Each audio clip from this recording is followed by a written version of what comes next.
Ladies and gentlemen, welcome to the Bullpen.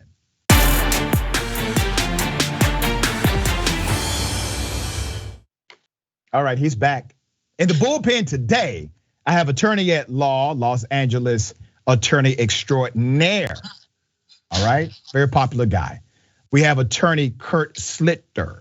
And we're gonna chop it up about January 6th and also maybe get into constitutional carry. We talked about that briefly last time he was on the show.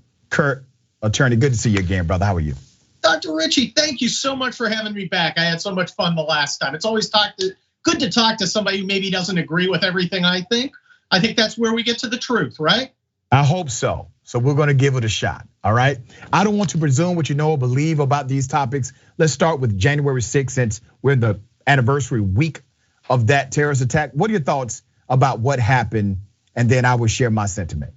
Well, look, I'm against political violence of all types. I am strongly in favor of vigorous protest.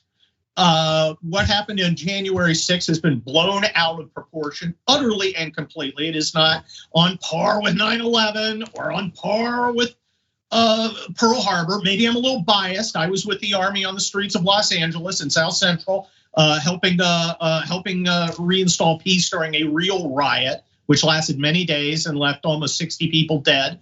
Most of my troops lived in the area that was affected, so we were all very dedicated to keeping the peace. So look, I think it's being exploited. I don't think it was a transcendent event. I think it was a relatively minor fracas in the big scheme of things. And I have huge concerns about the unequal prosecution for the people who have been arrested. I don't see it being equal to what other comparable events, and that's unacceptable. So I'm much more concerned, Dr. Richey, with the fallout from afterwards. How are we going to treat the people who were caught up in this? Are we going to treat them the same as we treat other people? Because if we're not, that's not acceptable. My dear brother. All right, where do I start? Let me first start with, do you know how many law enforcement officials were injured during the terrorist attack on January 6th? How many? Well, first of all, it wasn't a terrorist attack. Do you know how many were injured or not? Attack. This was a minor riot. How many were injured? On par with most football, Attorney Kurt, football or basketball champions. Asked and not answered. But again, not excusing hurting police officers. Sir, are you going to answer the question, brother? Yeah, over 100.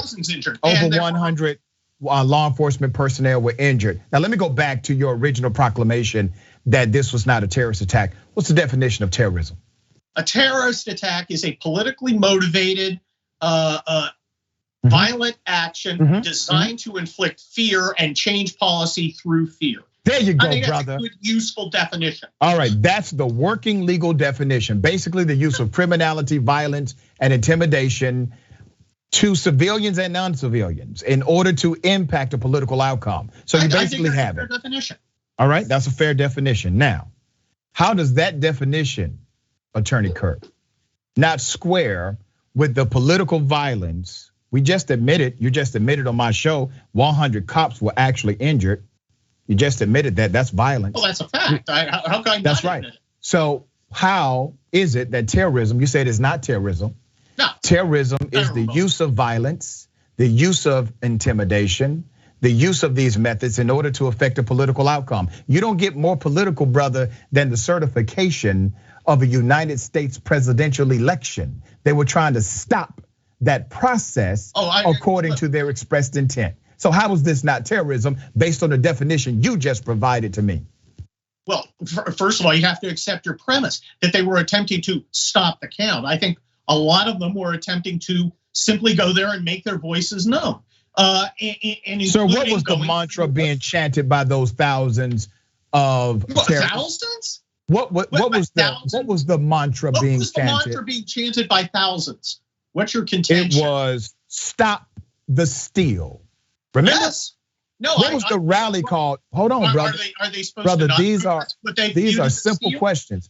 What was the rally called that they attended first before they raided the Capitol? What was the rally called? I believe you're going to tell me it was Stop the Steal, which is and what is in question in reference to the verbiage "Stop the Steal"? What are they talking about stopping?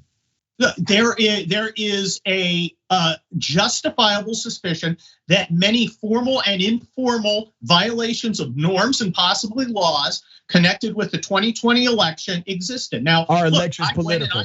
I worked for the president. Are elections political? Well, I was one of his lawyers there. So are elections political? Well, everything's political. How do you not be political? Is how we deal with decisions in our society. So elections are in fact political. Politics. Elections are in fact political, correct? I'm sorry, say again? Elections are in fact political, correct? Of course. There was violence to stop a political process, correct? Characterizing the entire events of January 6th as political violence attempting to somehow stop the election is incorrect. They said they were trying to stop the election certification. Look, many people walked through, many people were loud, many people were taking selfies. Some people got into fights with the cops. That happens all the time. Happens at the Portland courthouse, to which people were, their charges dismissed. Happened after the inauguration of President Trump. All those charges were dismissed. And I think that's frankly to me, a bigger concern is unequal application of the law. We either have one set of laws or we have two. Let me give you unequal application of the law. Let me give you unequal application of the law, since this seems to be a big deal for you. It's a very big deal. Black defendants are 22% more likely to be sentenced to a harsher penalty than white defendants with the same crime and same background. Are you concerned about that unequal application of the law? I'd be extremely concerned if I was convinced that evidence was correct. If that is a true statement that you have made, that's an outrage. Let me ask you this. Is there other factors at play? Let me ask you this. I just said with the same background. But if somebody is treated differently because of their political view, or treated differently because of their race, or treated differently because of their sexual orientation, that is absolutely wrong. Yeah, it is wrong. We cannot have a dual system of justice. There has to be one standard for everyone. Well, first of all, we do have a dual system of justice, and you know this as a lawyer. Lady Justice is not blind. The symbol that's utilized in justice to proclaim what justice should be. Lady Justice is not blind. Lady Justice is blindfolded, which means Lady Justice at any time can peek from under the blindfold. Her sight works just fine, Richey, and there's an inequity. We have found agreement here. I often tell people, look, if you're looking for justice, you're not necessarily going to find it in a courthouse. Yeah, all right. But that doesn't mean you and I can't fight for it. And that includes sometimes taking the side of people that others will tell us we're not supposed to be on the same side of. All right, let me ask you this. Freedom and rights. I think you are too. Yeah, let me ask you this.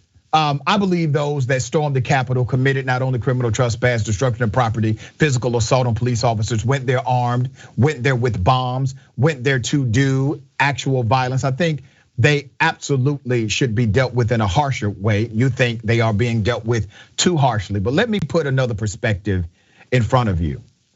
If members of a Black Lives Matter protest, right?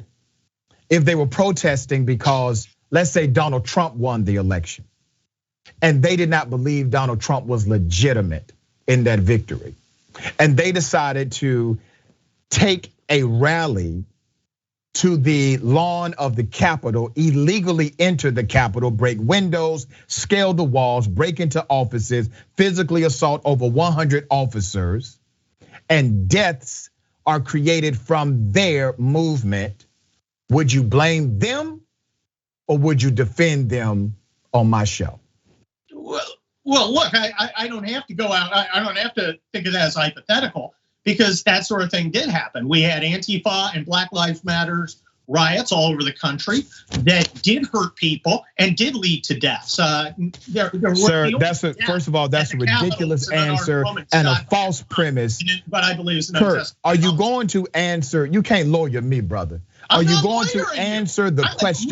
Would you defend if it was black folk, brown folk, folk with the last name Muhammad storming the US Capitol, disrupting a constitutionally mandated process, would you come here on this show and say, oh, people are blowing that out of proportion? If they were blowing it out of proportion, I would. Look at you, Kurt. Look at you, man. Observing that there's unequal treatment, that we have people who have a constitutional right to a speedy trial who sat in jail for a year without bail and still don't have trial dates. I don't think pointing that out is somehow defending somebody. I think that's defending the Constitution. Let me ask you, do you believe what happened was violent? Do you believe what happened was violent on January 6th? Some of it was violent. It was violent. Explain this to me. You consider yourself. Some of it wasn't. I believe some. You believe some of it was violent. With horns going and sitting on the speaker's chair. That wasn't violent. Let me ask you this question. You do consider yourself to be a conservative, correct? Yeah. Okay. I'm within the conservative side. If you want to get more specific, explain this to me. Drill down. Why is it that 70% of Republicans believe that what happened at the Capitol was not violent? I don't know if that's what they believe. They don't believe it's an insurrection, because insurrection is a term of art with a specific meaning. They don't believe it was on par with 9/11 or. Do you believe what they said? I'm talking about the attackers, what they said they were trying to do. Do you believe them? Well, who were the attackers? I mean, if you're talking about a couple of nuts, that doesn't represent. Sir, do you call 745 individuals who have been arrested? A few hundred of those have pled guilty. 40 of them have been charged with conspiracy because of their coordinated efforts. Do you call that minor? Well, most of these people are charged with parading illegally. Sir, do you call that minor? Murder. Do you call it minor when they attempted to kidnap the governor of Michigan? You call that minor? Oh, I think that is a giant scam, and I am looking forward to a trial where the FBI's role in it can be fully explained. I think. Okay, so you think? Wait a minute. You think it's a scam? Stupid things. I think that's what's a scam. I don't think that's the proper role of the FBI. But you think it's a scam that there was an attempted kidnapping of a sitting governor? There was. Or I don't. Tell me what evidence do you have? I don't believe that has been proven beyond a reasonable doubt. And well, sir, you know this, Kurt. Deeply involved won't be participating in the case because they've either been fired. Oh, Kurt. One of them got arrested for. Kurt, you've gone full Marjorie Taylor Greene on my show, sir. I'm sorry. You've gone full Marjorie Taylor Greene. I have. I don't think you should have me. You shouldn't label me as somebody else. I know that has a lot of meaning to your audience, but that's not who I am. Do you support Marjorie Taylor Greene? Hey, we have a constitution. You support Marjorie Taylor Greene? I'm sorry? You support Marjorie Taylor Greene? I support all Republicans. All of them? Well, not on everything they say. I get annoyed with some of them sometimes. I think you probably get annoyed with some of your Democrats. Like, yeah, I don't support Joe Manchin. Hell no. Let me tell you something, brother. I don't support Democrats. I don't support Republicans. I support people who support people. I support people who support the communities that I love. I belong to the Republican Party, and I support the Republican Party. All right, so basically you engage in tribalism. But doesn't everybody? Isn't that normal? We should work against that. Think about the ideology. Part of a party, doesn't it make sense to support your party in general? It makes sense to support the agenda of progressing the value system you believe in. You may disagree with me as it relates to value. In a two-party system, the Republican Party is the party of the right. The party of the right is generally going to support the things that I support. Am I a registered Republican? Yeah. Would it be? It would be. Good for you on that. But let me ask you this, and we got to go to the next show, and I want to make sure I get you on record with this, okay?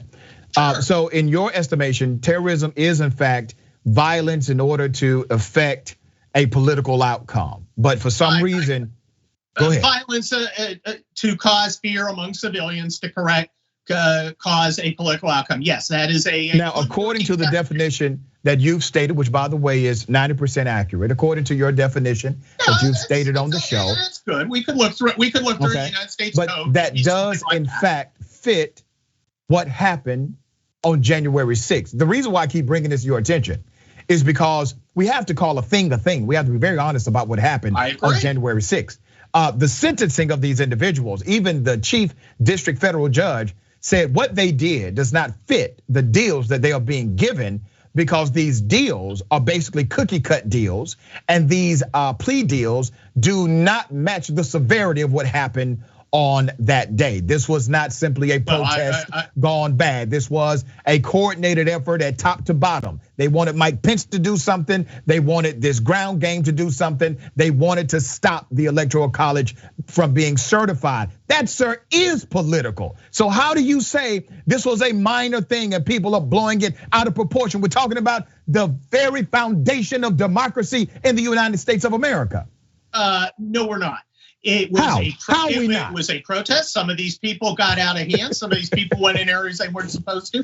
The vast majority were not violent. Some got in tussles with cops. That's true. Some got in tussles. My concern is, this is fascinating. Is everybody being treated the same? And we certainly don't. No, man. Well, listen, here's what we agree. They're not being treated equal. They're being treated supreme. They're not being treated the same. They're being treated as if they have white privilege. Because I guarantee you, you're damn right. I guarantee you, they ass need to be in jail for 20 years. Let me say this, brother. That's not great privilege. If their last names would have been Muhammad, or they would have been black or brown, you know good and damn well, because you've been working in law too long, you know good and damn well this system would have dealt with them in a much different way. In what way? Are they gonna send SWAT teams to their house? Well, we got that. Keep them in human conditions, we got that. Not give them a speedy trial, we got that. Not give them the evidence against I gotta go to the next show. I gotta go to the next show. It's always fun. Oh, Kurt, come on, man. Kurt, go sip a latte. I appreciate you being on the show. All right. Thank you. Thank you, sir.